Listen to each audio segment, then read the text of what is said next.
एक बार फिर से स्वागत है आपका आपके अपने YouTube चैनल पे, जिसका नाम है @हिंदी भाषा 108। इस समय UGC नेट JRF हिंदी में यूनिट 5 के अंतर्गत शामिल सभी कविताओं का व्याख्याओं का एक सीरीज चल रहा है और इस संदर्भ में अज्ञे जी द्वारा लिखित 1949 ईस्वी में कविता हरी घास पर क्षण भर का संदर्भ, प्रसंग और व्याख्या करेंगे हम लोग। यह स्वतंत्र कविता होने के साथ साथ इसी नाम से एक काव्य संकलन भी प्रकाशित हुआ था।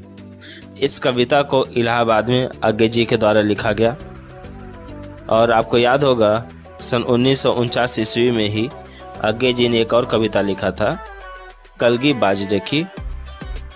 तो कलगी बाजरे की वो भी प्रेमिका को संबोधित करने वाला कविता था।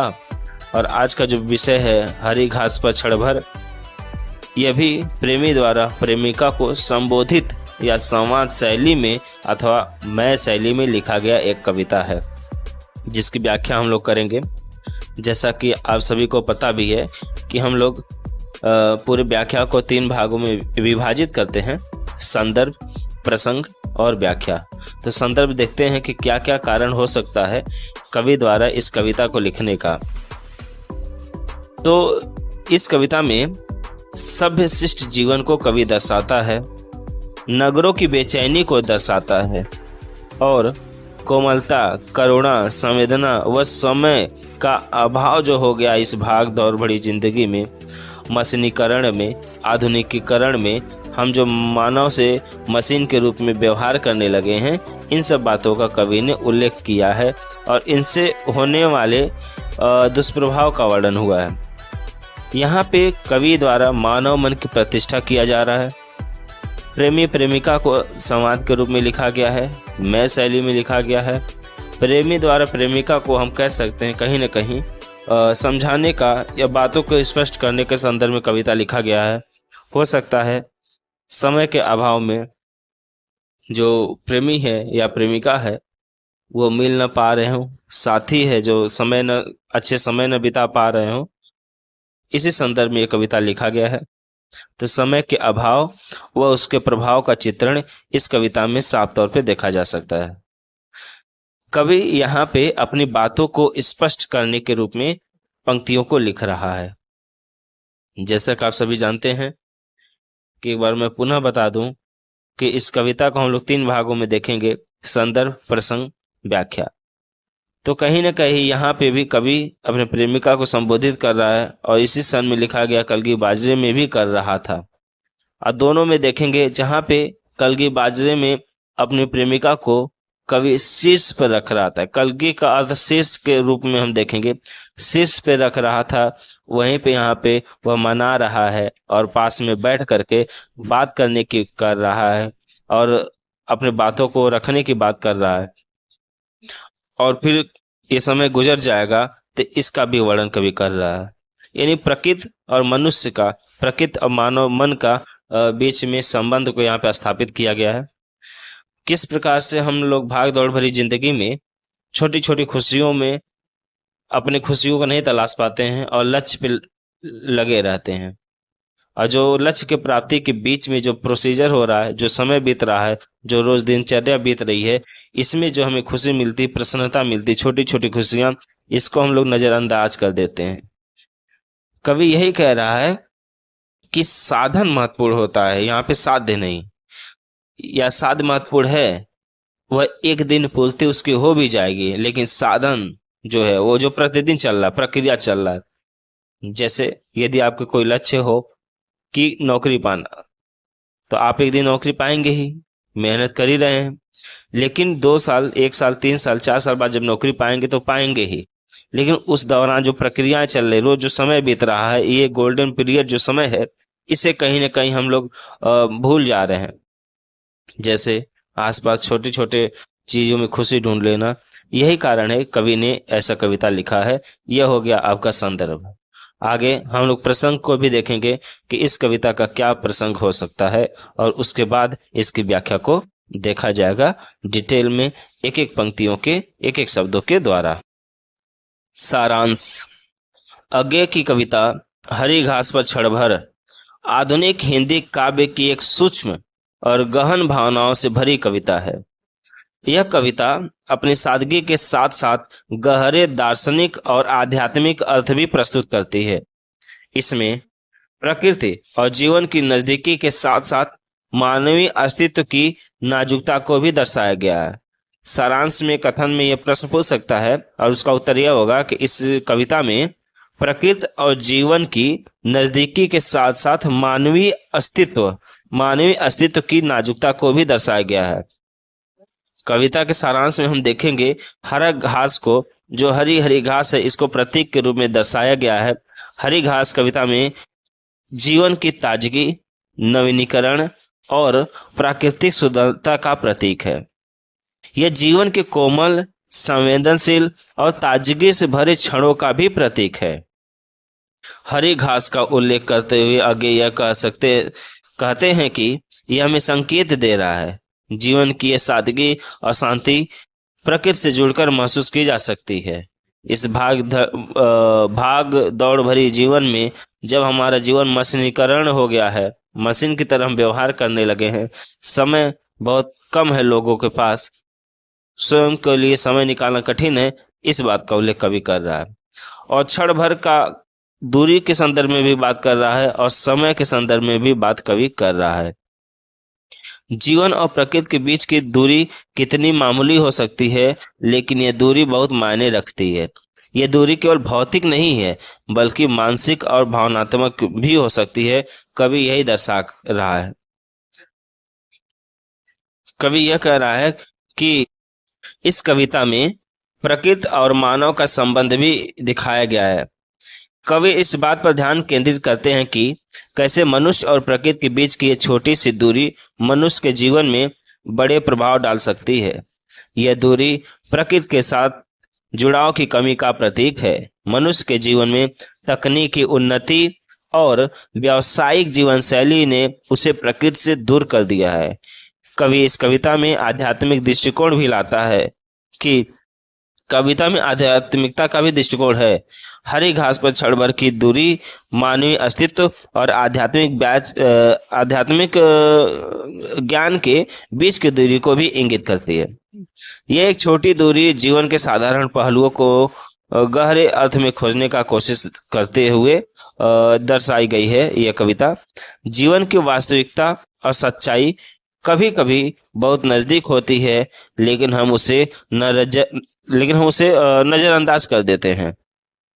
आप जान सकते हैं कवि ने इस कविता को इसलिए लिखा है जो हम लोग लगातार व्यस्त जीवन जी रहे हैं, जो हम लोग लगातार हमारे पास समय की कमी हो जा रही है। इन सभी के समय के बीच में ही हमें समय निकाल करके प्रकृति से जुड़ना चाहिए, प्रकृति के बीच रहना चाहिए और प्रकृति में क्या बदलाव हो रहे हैं उस बदलाव को भी नजदीक से महसूस करने चाहिए, जिससे हमें हमारे मस्तिष्क को मानसिक शांति भी मिलेगी। जब जब मनुष्य प्रकृति से दूर होता गया है, उसका सिर्फ भौतिक ही नहीं, आध्यात्मिक और संवेदनशील और अन्य रूप से भी उसका हानि होता रहा है। इसलिए कवि जो है अपने बातों से स्पष्ट कर रहा है और प्रकृति के नजदीक जाने का प्रयास कर रहा है। और इसी पंक्तियों के द्वारा संदर्भ, प्रसंग और आगे हम लोग व्याख्या देखेंगे कि कवि क्या व्याख्या कर रहा है। हरी घास पर क्षण भर। हरी घास पर क्षण भर अगेजे की कविता। आओ बैठे इसी ढाल की हरी घास पर, माली चौकीदारों का यह सब मैं नहीं। कवि कह रहा है अपने साथी से, अपनी प्रेमिका से कि आओ बैठे। यह दृश्य पार्क का है और पार्क में जो भूमि ढलान की है वहां पे कवि अपने प्रेमिका से बैठने की बात कर रहा है कि इसी ढाल की हरी घास पर आओ बैठे। और ये जो समय है, इस समय न तो यहाँ पे माली रहेगा न तो चौकीदार रहेगा, बल्कि बिल्कुल शांत समय है यह जगह। और घास तो अधुनातन मानव मन की भावना की तरह है, सदा बिछी है हरी न्योतती कोई आकर रौंदे। कवि आगे कहते हैं कि और घास तो अधुनातन मानव जीवन की भावना की तरह, ये जो घास है आधुनिक मानव मन की भावनाओं की तरह है। ये जो घास पे बैठने के लिए मैं कह रहा हूँ, यह घास आधुनिक समय में जो मानव है उसके मस्तिष्क है, उसके मन की भावनाओं की तरह है। और यह हमेशा हरा भरा रहता है। न्योतती है, यह हमें न्योता दे रहा है, आमंत्रण दे रहा है। कोई आकर रौंदे, कि कोई आ करके यहाँ पर बैठ जाए।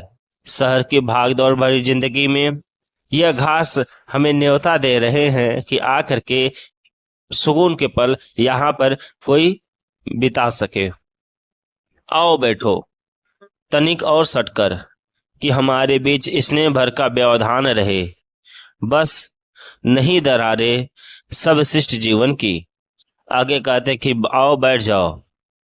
कविता के द्वारा ऐसा लग रहा है कि कवि की जो साथी है, प्रेमिका है, किसी बात पे नाराज हो गई है। कहते हैं कि तनिक और सटकर बैठ जाओ, बिल्कुल करीब में बैठ जाओ, हमारे बीच स्नेह भर का व्यवधान रहे। और कवि कहते हैं कि इतना पास में बैठो कि बहुत थोड़ा सा अंतर रहे।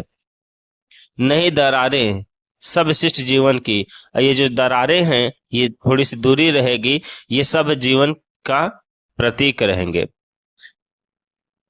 चाहे बोलो, चाहे धीरे धीरे बोलो, स्वगत गुनगुनाओ, चाहे चुप रहो।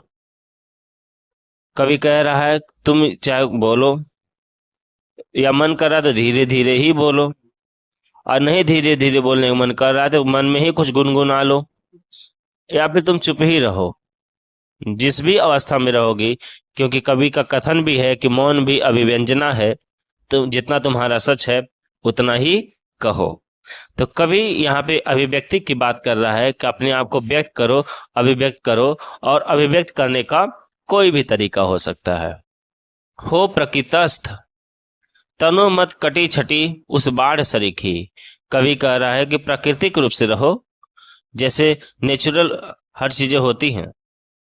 कह रहा है कवि कि खड़ी मत रहो, और जब तुम खड़ी हो तो ऐसा लग रहा है जो घास के बाउंड्री बनाए जाते, काट छाट किए जाते, उस तरह लग रही हो हो प्रकृतस्थ तनो मत कटी छटी उस बाढ़ सरीखी, कि उस घास के जो बाढ़ लगे हुए हैं, घास के जो बाउंड्री बने हुए हैं, उसके तरह खड़ी मत रहो। नमो खुल खिलो सहज मिलो, अंत स्मित अंतः संयत हरी घास से। कवि कह रहा है कि खुल खिलो, यानी कि खिलखिलाओ, सहज मिलो, प्राकृतिक रूप से मिलो, मिलती रहो, सहज बातें करो।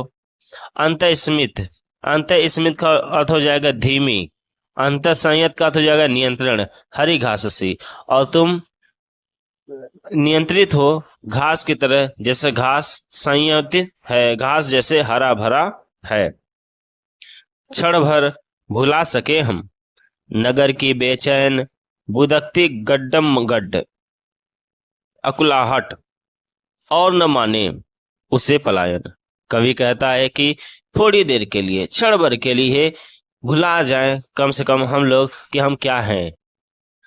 कवि भूलने की बात इस संदर्भ में कहता है कि नगर की बेचैन जो बुदकती गड्डम गड्ड अकुलाहट, यानी जो नगरों में रह रहे हैं, शहरों में रह रहे हैं, भाग दौड़ भरी जिंदगी है, मशीनीकरण जो जिंदगी का हो चुका है, जो आधुनिक जिंदगी जी रहे हैं, शोर शराबा का जिंदगी है, इन सभी के बीच में कवि थोड़ी देर के लिए आराम से बैठने की बात कर रहा है। और जब इन सभी से दूर, शोर शराबों से दूर की बात करता है कवि, तो उसके कहने का अर्थ ये नहीं है कि और न माने उसे पलायन, उसको ये ना कोई समझे कि अपने कर्तव्यों से दूर भागने की बात कर रहा है, बल्कि यह पलायन नहीं है। इस मशीनीकरण वाले जीवन में, इस आधुनिक जीवन में, भागदौड़ भरे जीवन में थोड़ी देर ठहर करके प्रकृति के सौंदर्य का, मनुष्य के जीवन का देखने की बात की गई है। मनुष्य के जीवन को नए ढंग से देखने की बात की गई है। क्षण भर देख सके आकाश धरा दुर्वा मेघाली, यानी थोड़ी देर आराम से बैठो ताकि हम आकाश को देख सकें, धरा पृथ्वी को देख सकें, दुर्वा घास को देख सकें, मेघाली बादलों के समूह को भी देख सकें, पौधों को देख सकें, लता दौलती हिलती हुई लताओं को देख सकें, फूलों को देख सकें, झरे पत्ते, जो पत्ते झड़ करके नीचे गिर गए हैं और उड़ रहे हैं, उन पत्तों को देख सकें, तितली भुनगे तितलियों को देख सकें, फुनगी पर पूंछ उठाकर इतराती छोटी सी चिड़िया, और वह जो छोटी सी चिड़िया है पूंछ उठा करके दौड़ दौड़ रही है, कूद रही है, उछल कूद कर रही है फुनगी अर्थात कलियों पे, और न सहसा चोर का उठे मन। और जो हमारे और कोई ये देखने का संदर्भ ये है कि जब हम ये सब चीज देखें तो कोई ये न कहे कि हमारे मन में एक चोर बैठा हुआ। प्रकृतवाद है स्खलन, क्योंकि युग जनवादी है। कवि कह रहा है कि और न सहसा चोर का उठे, कोई इससे हमारा जो मन है वो चोर न कह सके, क्योंकि ये सभी प्राकृतिक चीज है और प्रकृतवाद है। और ये जो युग है, ये समय है, ये विचारधाराओं का युग है। इसके बीच प्रकृति का आनंद लेना बहुत ही जरूरी है। यदि अभी तक इसका प्रसंग देखा जाए, सारांश पूरे देखा जाए, तो जीवन के, शहरी जीवन के भागदौड़ भरे जीवन में कवि ठहरने की बात करता है, थोड़ी देर अपने लिए जीवन जीने की बात करता है, आसपास के छोटी छोटी खुशियों को देखने की बात करता है कि किस तरीके से हमारे पास जो छोटी छोटी घटनाएं घटित हो रही हैं, हम उसमें आनंद की प्राप्ति कर सकते हैं। यदि आपसे ही पूछा जाए, जो इस समय वीडियो को देख रहे हैं, कि अंतिम समय कितने देरी तक, कितने दिनों हो गए जब आपने आसमान को देखा, या फिर हम लोग सांस हमेशा लेते हैं, लेकिन कभी क्या हमने महसूस किया कब हमारे नासिका से दाएं तरफ से ज्यादा वायु निकलती है, कब बाएं तरफ से ज्यादा वायु निकलती है, कब बदलती है, क्या गहरी सांस लेते हैं। ये जो छोटी छोटी चीजों को हम भाग दौड़ भरी जीवन में भूलते जा रहे हैं, कभी उन चीजों को याद दिला रहा है और प्रकृति से जुड़ने के लिए प्रेरित कर रहा है। आगे देखते हैं। क्षण भर हम न रहें रह कर भी, सोने गूंज भीतर के शून्य सन्नाटे में, किसी दूर सागर की लोल लहर की, जिसकी छाती की हम दोनों छोटी सी सिहरन है, जैसे सीपी सदा सुना करती है। क्षण भर लय हो मैं भी तुम भी। कवि यह कह रहा है कि क्षण भर हम न रहें, यानी कि हम इतने तल्लीन हो जाएं कि हम ही न रहें, रह कर भी। कभी कभी ऐसा होता है कि ध्यान दिए होंगे आप लोग,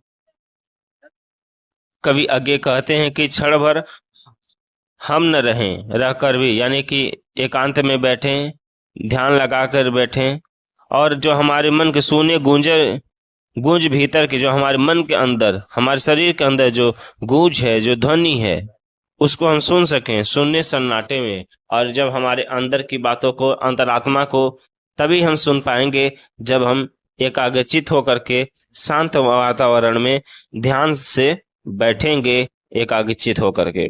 किसी दूर सागर की लोल लहर की, कभी कह रहा है कि दूर जो सागर है, महासागर है, उसमें जो लहरें हैं उठ रही हैं, गिर रही हैं, उठ रही हैं, गिर रही हैं, उसको महसूस करने की बात करता है, जैसे कि छाती की हम दोनों छोटी सी सिहरन। और कभी कह रहा है कि हम ऐसे हैं जैसे इस पृथ्वी के हृदय के, मन के दो छाती के सिहरन है। सिहरन का यहाँ पे कंपन है, कंपन से है, जैसे सीपी सदा सुना करती है, जैसे सागरों के मध्य रह करके सीपी लहरों के ध्वनियों को सुना करती है। क्षण भर लय हो और हम लोग इतना शांत वातावरण में बैठे कि जिसमें एक शांति का वातावरण हो, जिसमें मैं भी हूं, तुम भी हो, और हम दोनों रहें। और न सिमटे सोच कि हमने अपने से भी बड़ा किसी भी अपार को क्यों माना, किसी भी अपर को क्यों माना। कवि कहता है कि और न सिमटे सोचे कि हमने सिमटने की जरूरत नहीं है, और सोचना है कि हमने अपने आप से जीवन को बड़ा कब मान लिया है। और न सिमटे सोच कि हमने अपने से भी बड़ा किसी भी अपर को क्यों माना। कवि आगे कहते हैं कि हम सिमटे नहीं, संकुचित न हो, और एक बार विचार करें कि हमने अपने से भी बड़ा, स्वयं से भी बड़ा अपर मतलब किसी अन्य को क्यों मान लिया है। इस जीवन से बड़ा किसी अन्य चीज को कैसे मान लिया है। क्षण भर अनायास हमें याद करें, तीरती नाव नदी में, फूल भरे पथ पर, धूल भरे पथ पर। फिर से देखते हैं। क्षण भर अनायास हमें याद करें, तीरती नाव नदी में, धूल भरे पथ पर, आषाढ़ की भबक झील में साथ तैरना, हंसी अकारण खड़े महावट की छाया में, वदन घाम से लाल, श्वेत से जमी अलक लट, चीड़ों का वन, साथ साथ दुलकी चलते दो घोड़े, गीली हवा नदी की, खुले नथुने, भर्राई सीटी स्टीमर की, खंडहर ग्रथित अंगुलियों, बांसे का मधु, डाकिये के पैरों की चाप, अधजानी बबुल की धूल मिली सी गंध। आगे देखते हैं इसका अर्थ। कवि आगे कहते हैं कि क्षण भर अनायास हम याद के, थोड़ी देर के लिए कम से कम समय निकाल करके हमें पूर्व चीजों को याद करनी चाहिए। आसपास हमारे क्या हो रहा है उसे देखना चाहिए कि तीरती नाव नदी में किस प्रकार से नाव नदी में तैर रही है, धूल भरे पथ पर किस प्रकार से रास्तों में धूल जमी हुई है, आषाढ़ की भवक, आषाढ़ के मौसम में यानी मई जून के महीने में बहुत तीव्र धूप होता है, उसकी धूप को महसूस करने की बात कवि कहता है। झील में साथ तैरने के बात करता है, छोटी छोटी खुशियों की बात करता है, हंसने की बात करता है, अकारण खड़े महावत की छाया में। महावत अर्थात कवि कहता है कि जो हाथी है, हाथी खोने और उसके छाया में खड़े रहने की बात करता है। वदन घाम से लाल, और जब धूप लगती है तो शरीर धूप से लाल हो जाता है। श्वेत से जमी अलग लट, पसीने से जो बालों के लट हैं वो जम गए हैं, बालों में भी पसीना आ गया है। चीड़ों के वन को याद करने की बात करता है। साथ साथ दुलकी चलते दो घोड़े यानी दौड़ते हुए दो घोड़ों की बात करता है। गीली हवा नदी की, नदियों की तरफ से जो हवा बहती है ठंडी ठंडी, जिसमें आर्द्रता रहता है, नमी रहता है, उस नमी को याद करने की बात करता है, महसूस करने की बात करता है। फूले नथुने, जो घोड़े दौड़ रहे हैं किस प्रकार से उनके नथुने फूल रहे हैं, सिकुड़ रहे हैं, फूल रहे हैं, उसकी बात करता है, उसको महसूस करने की बात करता है। और जो स्टीमर है भर्राई ध्वनि के साथ आगे कैसे बढ़ती है, कैसे वह स्टार्ट होती है, उसको महसूस करने की बात करता है। कभी बात करता है खंडहर की, बात करता है बांसे का मधु का चलना। वह कहता है कि हमें यह भी महसूस करना चाहिए कैसे कोई डाकिया आया था सूचना देने, और जब वह सूचना देकर गया तो उसके पैरों के जो जमीन पे निशान है, कम से कम इस छोटी चीज को भी देख लेना चाहिए, महसूस कर लेना चाहिए। आगे है अधजानी बबुल की धूल मिली सी गंध। कवि कह रहा है कि बबुल के पेड़ को ऐसे जो गंध बारिश के बाद धूल पे गिरते हैं, उस गंध को भी महसूस करना चाहिए, महकना चाहिए। झरा रेशम शिरीष का, शिरीष का अर्थ हो जाएगा कोई एक आयुर्वेदिक दवा जो विष को काट करता है। झरा रेशम विष, झरा रेशम शिरीष का, कविता के पद को याद करना चाहिए, कविताओं को, भाव को, अर्थ को समझना चाहिए। कवि कहता है कि मस्जिद के गुंबद के पीछे सूर्य डूबता धीरे धीरे, किस प्रकार से सूर्य अस्त हो रहा है, सूर्य के अस्त होने की लालिमा गुंबद पे, मस्जिद पे पड़ रही है, उसे देखना चाहिए। झरने के चमकीले पत्थर को देखना चाहिए, मोर मोरनी के घुंघरू के ध्वनि को महसूस करना चाहिए। जब झरना पहाड़ों से गिरता है, पत्थर पे गिरता है, तो किस प्रकार से सूर्य की किरण से वह चमक उठता है। संथाली झूमुर का लंबा कसक भरा आलाप सुनना चाहिए। रेल का आह की तरह धीरे धीरे खींचना, लहरें, आंधी, पानी, इन सभी को महसूस करना चाहिए कि किस प्रकार से ध्वनि करते हुए ट्रेन आगे बढ़ती है, किस तरीके से लहरें उठती और गिरती है, किस तरीके से ट्रेन सभी बोगियों को खींचती है। आंधियों को याद करना चाहिए, आंधियों को महसूस करना चाहिए, पानी को देखना चाहिए। नदी किनारे की रेत पर बीते भर की छा झाड़ की देखने की बात करता है कि नदी किनारे जो रेत होता है उस पे झाड़ियों के जो छांव रहते हैं, उस छांव को भी महसूस करने की बात करता है।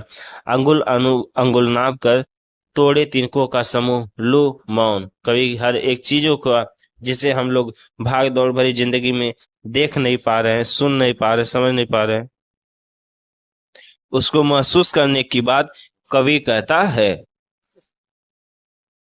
याद कर सके अनायास और न माने, हम अतीत के शरणार्थी हैं। कवि अतीत को भी याद करने की बात कर रहा है, और अतीत को याद करने का संदर्भ है कि हम ये न माने कि हम कोई शरणार्थी हैं।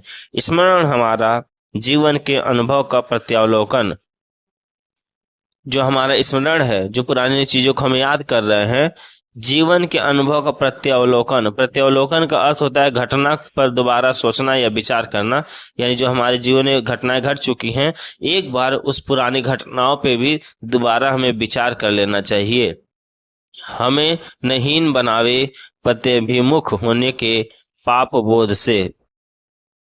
आओ बैठो क्षण भर, कवि कह रहा है कि हमें किसी भी प्रकार से हीन बनने का प्रयास नहीं करना चाहिए, पाप बोध से अपने आप को देखना नहीं चाहिए। आओ बैठो, थोड़ी देर के लिए बैठो। यह क्षण हमें मिला है नई नगर सेठों के फैयाजी से। फैयाजी का अर्थ हो जाएगा दानशीलता।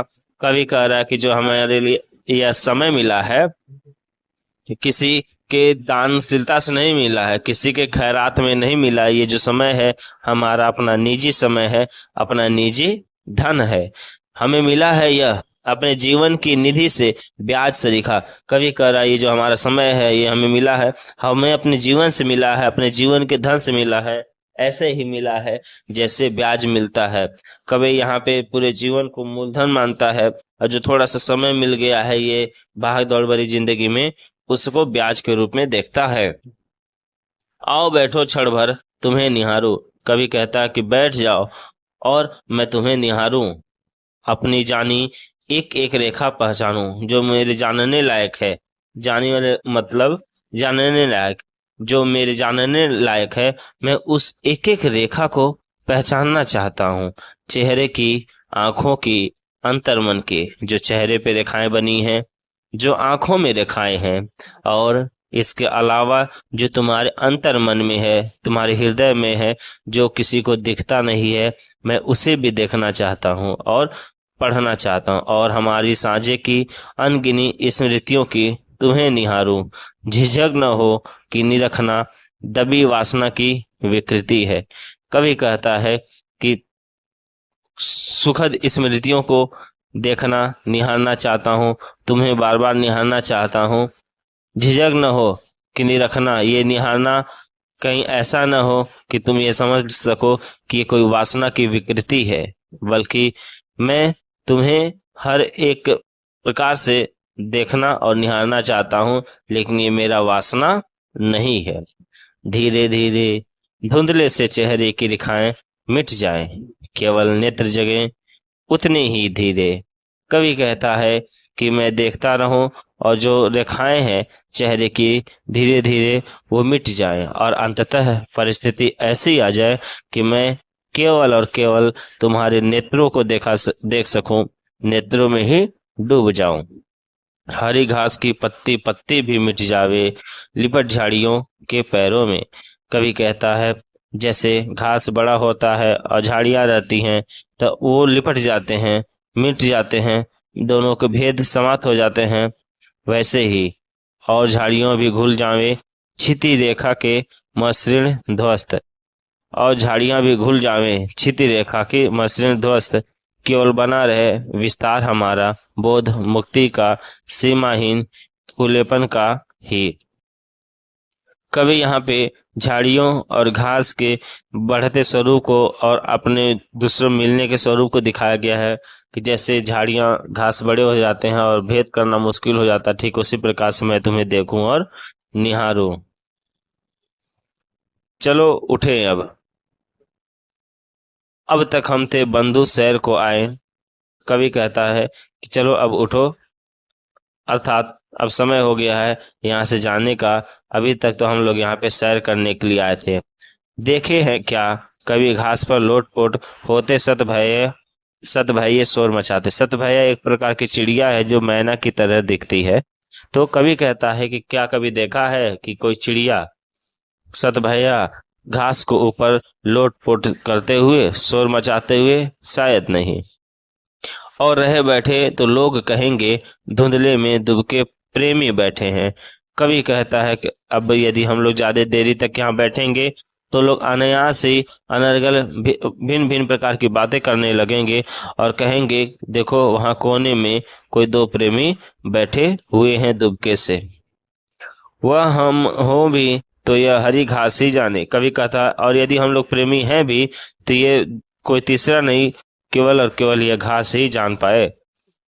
जिसके खुले निमंत्रण के बल जग ने सदा उसे रौंदा है और वह नहीं बोली। कवि कहता ये जो घास है इसके ऊपर लोग आकर के बैठ जाते हैं, कुचल देते हैं, रौंद देते हैं, फिर भी यह घास कोई शिकायत नहीं करती है। नहीं सुने हम वह नगरी के नागरिकों से जिनकी भाषा में अतिशय चिकनाई है साबुन की। कवि कहता है कि हमें उन नगरों में रहने वाले लोगों की भाषा को नहीं सुनना चाहिए।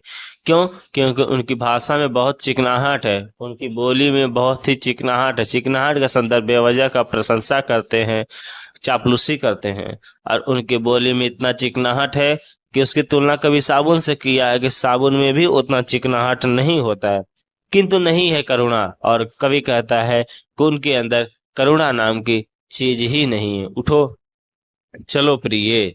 कवि अपने प्रेमिका को या साथी को अब जाने के लिए कहता है। ये जो क्षण भर का समय था यह बीत गया।